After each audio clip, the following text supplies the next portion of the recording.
fadlan marka hore like saar kadib subscribe dheh kabacdi gambaleelka furo si aad u hesho waxyaabaha aynu soo dhignay kuwoodii ugu dambeeyay mahadsanid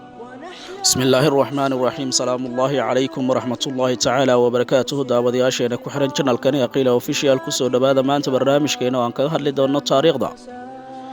Usmaan bin Affan radiyallahu anhu ka hor intaan barnaamijka guda galin fadlan subscribe saara si ay dhiirigelin inagu noqoto like iyo share kana ha ka ilaawina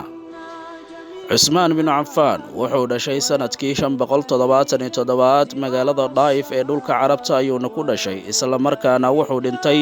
sanadkii 656 Dulxaj 35 sano hijrada kadib wuxuu ahaa saaxiibka saddexaad ee Nabi Maxamed hogaamiyay afraad ee dawladda Islaamka asxaabi kamid ah khulafaa raashidiinka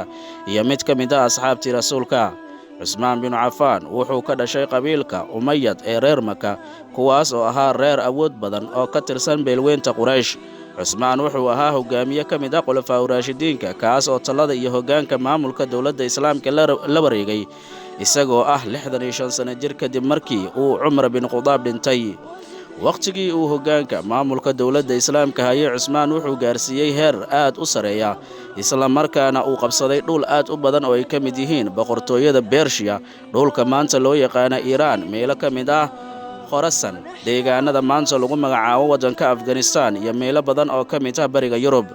intii nabiga noolaa Usmaan bin Affan wuxuu ahaa saaxiibka iyo la taliyaha saddexaad ee Nabi Maxamed isagoo kala qayb galay arrimo aad u badan waxaana wuxuuna ka garab dagaalamay Nabi Maxamed qaswada aad u badan oo ay kamid yihiin dagaalkii Badr dagaalkii Uhud dagaalkii Dhufaysyada qabsashadii magaalada Makka dagaalkii Khaybar dagaalkii Hunayn godoomintii Daif iyo dagaalkii Tabuk